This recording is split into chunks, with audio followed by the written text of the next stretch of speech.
دوایش یەکێک لەو خائینانەی کە کەوتنەوە لای تەرەفی حکومت کە ناوی قاسم بێگە، قاسم بەگ برای خالید بەگی جەبرانلیە کە ئاوەڵزاوای شێخ سەعیدی پیرانە لە سەرەتاوە لەگەڵیان بوو، چونکەویش ئەفسەرێ بوو، بەڵام دوایی بە دزیەوە پەیوەندی بە حکومەتەوە هەبوو، بۆیە کە درا بە دادگاش برانی بەڕێز کە دران بە دادگا هەموو ئەوانەی لەگەڵ شێخ سەعیدی پیرانە جیران و دادگای کران هەمویان ئیعدام کران، بەڵام قاسم بێگ دوایی ئازاد کرا، هیچ حکمێکی نەدرا. ئێستا ئەو وەسائقانەی کە تەرجمە کراونەتە لە دوای ساڵی 1993 حکومەتی تورکی ڕێگای داون ئێستا هەندێکی لەبەردەستمایە بە عەرەبی، ئەوانە ئێستا باسی محاکەمەکەژەکە قسەکانی قاسم بێگیش ئێستا تەرجمە کراوەتەوە هاتۆتەوە بەردەستمان، ئەزانین کە شخصیەتە کاریگەریەکەی شێخ بۆ خۆی بە دید و تێڕوانینی ئیسلامی و شەرعی خۆی بەناسینی ئەو واقعی مەزڵومیەتەی کورد کە لە بەردەستیا بوو ئەو شۆڕشەی ئیجاد کردووە، پلانی بۆ ئەو شۆڕشە دیاری کردووە، نەک ئەفەندیەکی تر کە نەیتوانی بۆ خۆی بپارێزێ و هەڵات ڕای کرد خۆی تەسلیم بە بەریتانیا کرد لە عێراق ئەو کاتەکە لە 1924 وەکو ئیشارەتم پێدا. یەکێکی نووسەرێکی کوردی وەکو محەممەد بایراق، تۆمان ئەوان پێڵەن بایراک، کە محەممەد بایراق ئێستا لە کتێبەکەی خۆی نووسوێتی کتێبێکی تورکیە بە ناوی کورتلەر و ئولوسال دیموکراتیک مجادلەری، کتێبەکە خۆی تورکیە بەم ناوە،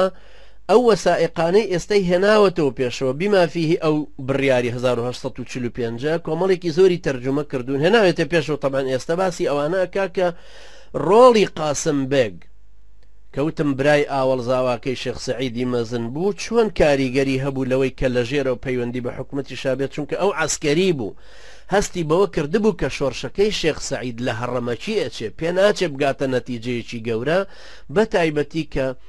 ئینگلیز و فەڕەنسا و ئەڵمان و ڕووس کە کاریگەری نێوسیاسەتی دەوڵین هیچیان لایەنگری نابن، لەبەرەوە حتمما شۆڕشەکەی فەشەل دێنێ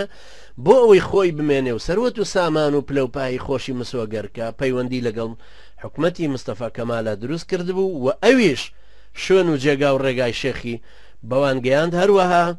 بەو دەسەڵات و کوردێتی خۆشی کە هەیبوو خەڵکانێکی هەبوو توانی کە بە ڕێگای جاسوسی و راپۆرت نووسین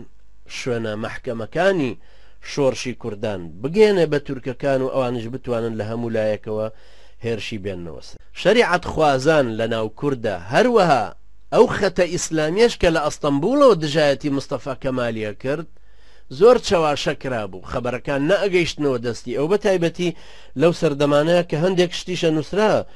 هەندێک ڕۆژنامە هەبوو ئەوانش دەریانە کرد وەکو تەوحیدی ئەفکار و سەبیل الڕەشاد و سەن تەلەگراف و ئەمانە کە ئەوانش دەریانە کرد مەقالاتی تیان نووسرا شتی دژی مستەفا کەمال تیان نووسرا، بەڵام وەکو لە مەقالەکانیانە ئێستا کە دەرەکەوێتەوە ئەوان لەوە حاڵی نەبوو بوون کە بزبط شێخ سەعیدی پیران هەدەفەکەی چییە؟ هەدەفەکەی ئەوەیە دەوڵەتی خلافە بجێڕێتەوە بۆ خودی ئیستانبول یان دەوڵەتی مستەفا کەمال بڕوخێنە حکومەتی ئەو یان لە منطقەی خۆیان وەکو ئیمارەتێکی کوردی دروست بکە. ئایا پاڵنەری ئەو پاڵنەرێکی قەومیانەی کوردی هەروەکو ڕۆژنامەکان کە لەسەریە نووسن هەروەکو کە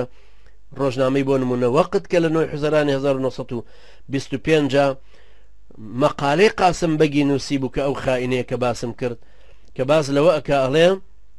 ئەمە قسەی دەقی قسەی قاسم بەگی خائینە کە ئەڵێ عەبدولقادر و بەدرخانیەکان کە ئێستا لە ئەستانن طبعاً لە ئەستەمبول مەبەستی ئەوانە ئێستا کەوتونەتە پاڵانتە و ئیدعایەکردن بۆ بزوتنەوەی قەومی کوردی کە چەندین ساڵە هەوڵە دەن بۆ دروستکردنی بە تایبەتی لە ڕێی جەمعیەتی تەعالی و تەرەقی خۆیانەوە کە لە ئەستانە هەیە و گومانیشم هەیە لەوە ئەشزانم کە لق و شاخەی خۆیان دروست کردووە لە زۆر شوێن لە ناوچەکانی کوردستانە. ماوەیەکی شەخەریکی ئەم کارانن بە تایبەتی دوای جەنگی جیهانی دووەم، بەڵام ئێستا ئەو فرسەتەی کە پێشتر حکومەت زەعیف بوو ئەمان بەکاریان هێنا بۆ خۆیان وەکو هەلێک قۆستیانەوە پێویستە سەر لە نوێ مراجعەیان بکرێتەوە. ئەمەش طبعاً هەر لە کتێبەکەی محەممەد بایراقا هەیە لە لاپەڕە 407 کە ئەویش هەر لە وەقتەوە نەقلی کردووە کە ڕۆژنامەیەکی مەشهورە و ئێستاش طبعاً هەر دەرەچێ. هەروەها قسەی قاسم بێگیش نەقلە کاتەوە محەممەد بایراق لەو کتێبەیە قسەی قاسم بەگیش نەقلە کاتەوە کە ڕئیسی مەحکەمە لە قاسم بەگە پرسێتەوە ئەڵێ وا دیارە سێ هۆ هەبوون بۆ ئەوەی کە یارمەتی دەربن یا پاڵنەر بن بۆ ئەوەی شێخ سەعید ئەو تەمەڕودەی خۆی بکە و یاخی بێ دین کاریگەری ڕۆژنامەکان بەرهەڵستکاران واتە بەرهەڵستکارانی مستەفا کەمال بە تایبەتی گۆڤار و ڕۆژنامەکان کە لە ئەستەمبولەوە دەرەچن ئەمە ڕئیسی مەحکەمە لە قاسم بێگە پرسێ قاسم بێگی ژەڵێ بەڵێ ڕاستە ئەو هۆکارانەی کە باست کردن هەریەکەیان ڕۆڵیان هەبوو لە دروستکردنی ئەو شۆڕشەیە بەڵام من حەز ئەەکەم ئەوە تەئکید کەمەوە کە هۆی سەرەکی ئەو شۆڕشە هەوڵدانێک بوو بۆ سربەخۆیی کوردستان کە جەمعیەی ئازادی هەوڵی بۆ ئەدا و دەمێک بوو هەوڵیشی بۆ ئەدا لەو ڕێگایەشەوە بوو کەەوە بەرهەڵستی مستەفا کەمال ئەکرا ئەمە تەبان بۆ خۆبردنە پێشەوەیە خاستن هەست پێکەین کە دادگایە ئەو قسانە ئەکاتەوە کە دادگا پێڵێ وردەوە دادگا قسەکان حتا شێوەی سوئالی دادگاکە ڕئیس وای پێڵێتەوە ڕئیسی مەحکەمەکە قسەکان ئەجوێ ئەی کاتە دەمی ئەوە بۆی بیڵێ بۆی ببێ بە قەرارێکە لەسەر زمانی یەکێک لە کوردەکان و لە قیاداتی کوردیەوە دەرچووە ڕئیسی مەحکەمە لێ پرسێتەوە ئەڵێ وا دیارە شێخ ئەم بڕیارەی شۆڕشی پێشتر دابێ مەگەروانیە ئەویش تەبان جوابیەداتەوە ئەڵێ سەرانی شۆڕش دینەکان ئیستیغلال کردبوو وەکو ئامێرێک بۆ چەواشەکردنی خەڵکێکی سادە بۆی بەرەو هەدەفێکی قەومیان ببن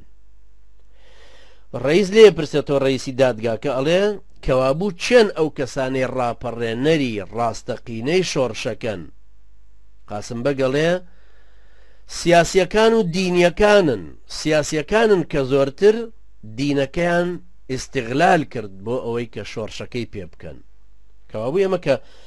دیقەتە گرین لەم جوابانەی قاسم بێک کەوەکو وتم تەنها ئەو ئیعدام نەکرا لە کاتێکە حکوومەتی مستەفا کەمال تەڕ وشکی پێکەوە سووتان بێدین و دینداری وەکو یەک سووتان و کوشت ژن و پیاوی وەکو یەک کوشت لادێی و شارنشینی کوردی وەکو یەک کوشت